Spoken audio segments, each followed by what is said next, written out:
미국이 무역협회 건물과 펜타곤에 테러를 당했죠.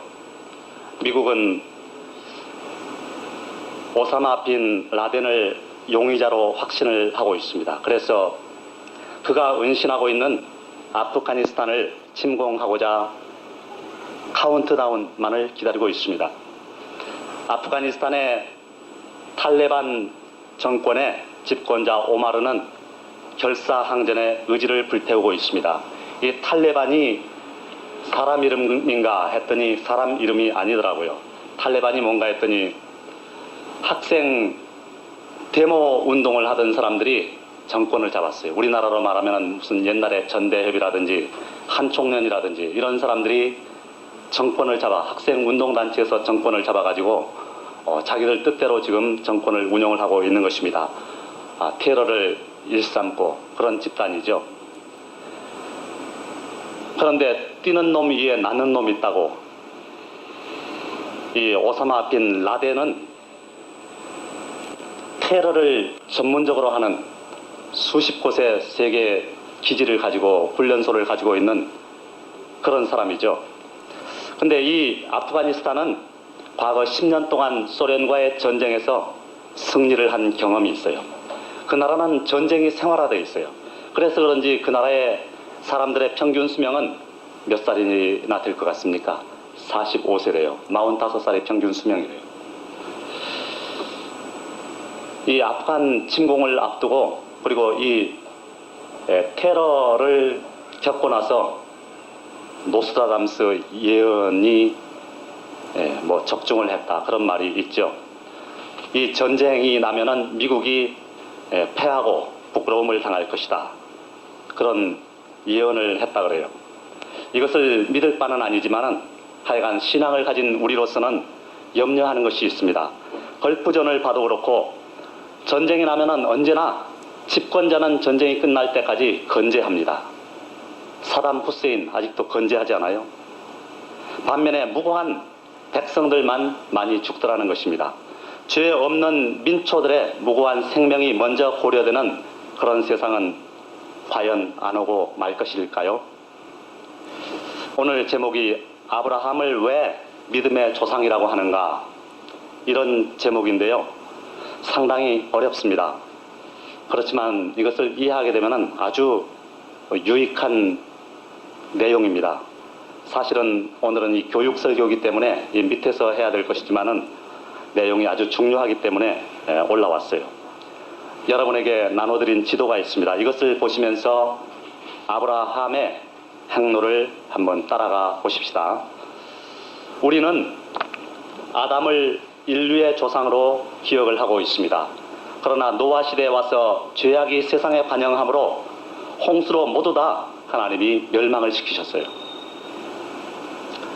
노아 가족 8명 말고는 모두 다 죽었죠. 그리고 나서 노아의 자손을 통해서 인류가 오늘날과 같이 다시 퍼진 것입니다. 그러므로 현재 60억 인류는 모두 다 노아의 후손이에요. 노아가 누굽니까 여러분? 창세기 6장 8절에서 9절을 보면 노아는 여호와께 은혜를 입은 사람인 것입니다. 그리고 의인이요 당세의 완전한 자라 또 하나님과 동행한 사람이었습니다. 그 노아의 장자 셈의 후손으로 아브라함이 탄생을 했어요.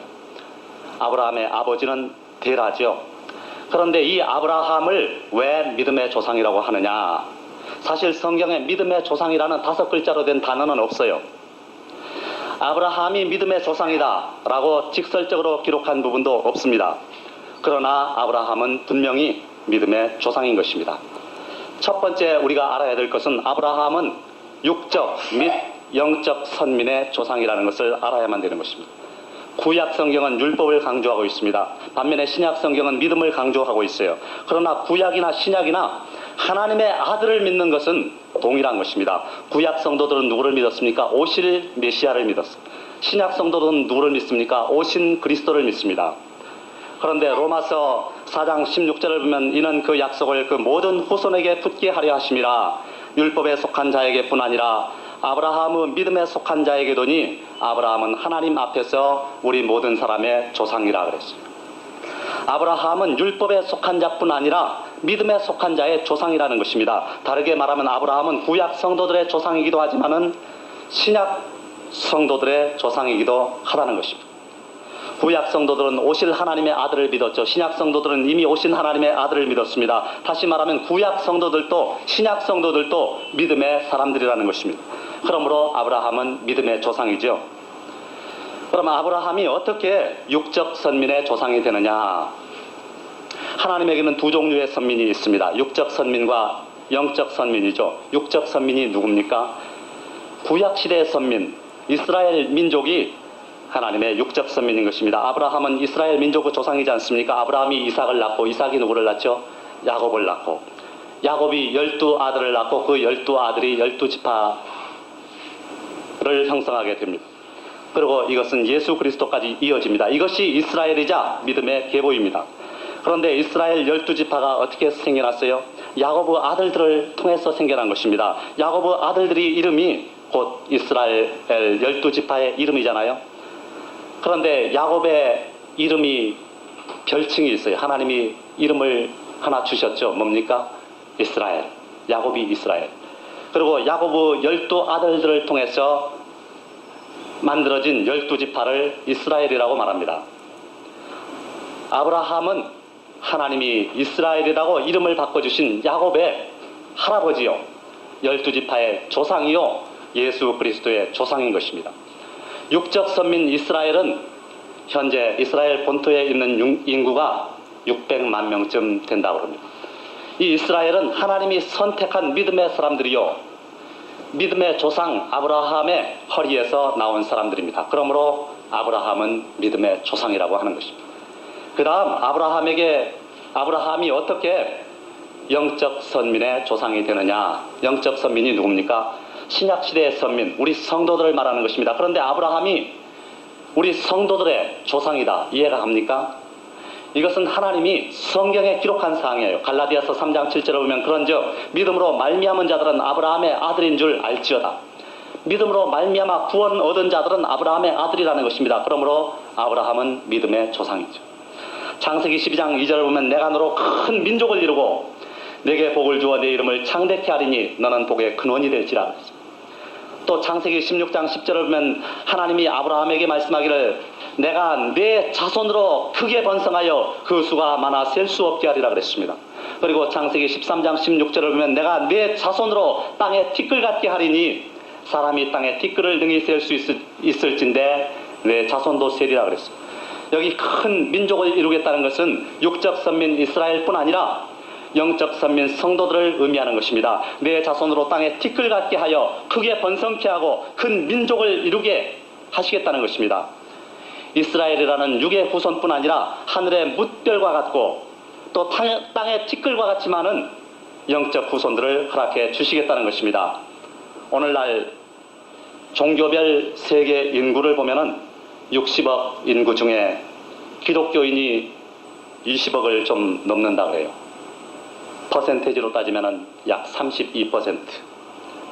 이슬람교인이 약 12억 정도 해서 19%를 차지한다고 합니다. 힌두교인이 8억 6천만, 14%를 차지합니다. 불교인이 3억 6천만, 6%를 차지합니다. 유대교인이 2천만, 0.3%를 차지합니다. 유교를 믿는 사람이 500만, 0.1%를 차지합니다. 그리고 무신론과 비종교인이 14억으로 21%를 차지한다고 합니다. 또 대륙별로 기독교 인구 비율을 보면은 라틴 아메리카의 경우에 거주민의 92%가 기독교인, 북아메리카는 86%, 오세아니아주 85%, 유럽 80%, 아프리카 거주민의 48%, 러시아 38%, 남부아시아 9%, 우리가 속해 있는 동부아시아 거주민의 2%가 기독교인이라고 해요. 너무 적죠. 그리고 대륙별 이슬람교 인구 비율을 보면은 아프리카의 거주민의 42%가 이슬람교를 믿습니다. 남부아시아의 35%, 소련의 11%, 나머지 지역은 전부 1% 이하예요. 이슬람이 대단한 것 같아도 중동 지역과 아프리카 지역만 세력을 얻고 있어요. 그 다음 대륙별 불교 인구 비율을 보면은 우리가 속한 동부아시아의 거주민의 11%가 불교를 믿습니다. 남부아시아의 9%, 그리고 기타 지역은 불교는 0.1% 이하예요. 불교가 우리나라로 보면 대단한 것 같아도 우리가 사는 이쪽 지역만 국한된 소수 종교인 것을 알 수가 있습니다. 유럽이든지 뭐 아메리카든지 아프리카든지 저런 쪽은 거의 0.1% 이하예요.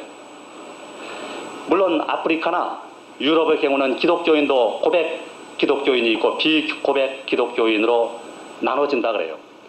그렇기는 해도 대단한 숫자죠.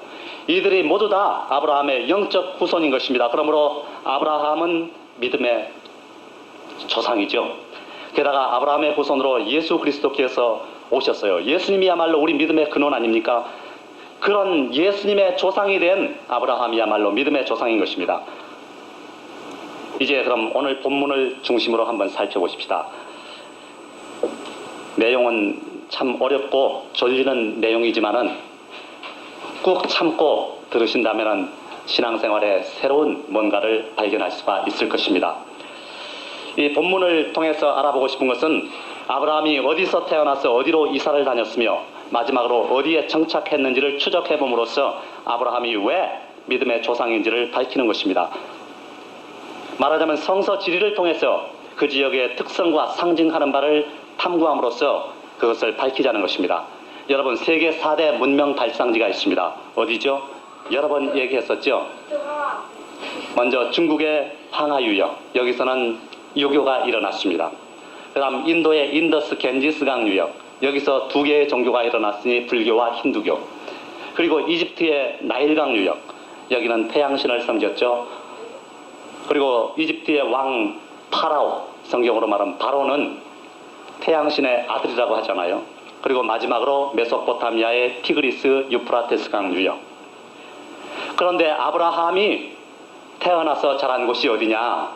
바로 메소포타미아의 티그리스 유프라테스강 유역이라고 생각이 됩니다. 오늘 첫째 알아볼 것은 11장 27절에서 28절을 보면은 아브라함이 갈대아 우르에서 탄생을 해서 성장을 하게 됩니다. 아브라함의 고향이 갈대아 우르예요. 여기서 탄생하고 성장했어요. 갈대아가 어딜까요? 세계사에는 칼데아라고 나오는 이 갈대아. 이곳은 티그리스 유프라테스 강이 있는 메소포타미아 지역입니다. 지금으로 말하면 이라크죠. 사람들이 하나님을 거역하기 위해서 바벨탑을 쌓은 신할 평지가 있는 그곳이, 그리고 바벨탑을 쌓았던 그곳이 바로 성경에 말하는 바벨론인 것입니다. 지옥을 상징하는 바벨론 근처에서 믿음의 조상 아브라함이 탄생을 했다. 그리고 아브라함의 아버지 데라의 동생이며 아브라함의 삼촌이었던 하란은 갈대아 우르에서 죽게 됩니다. 아브라함이 지옥을 상징하는 바벨론 근처에서 태어났다는 것은 영적으로 무슨 의미를 지닙니까? 이것은 우리 모두가 죄 가운데 태어나게 될 것을 말하고 있는 것입니다. 그래서 지옥을 고향으로, 지옥을 그 운명으로 삼고 태어날 것을 말하고 있는 것입니다. 아브라함은 갈대아 우르에서 출생을 해서 거기서 성장을 한 후에 가나안을 향해서 여행을 떠나게 돼요. 믿음의 조상 아브라함의 가나안을 향한 이러한 여정은 무엇을 예표합니까? 이것은 애굽에서 태동한 후에 300만 이상으로 성장한 뒤 출애굽해서 가나안으로 들어가는 육적 선민 이스라엘 민족의 여정을 예표하는 것입니다. 또 이것은 죄악 중에 출생해서 예수 그리스도를 믿고 구원을 얻어 천국에 들어가는 영적 선민인 우리 성도들의 여정을 예표하고 있어요.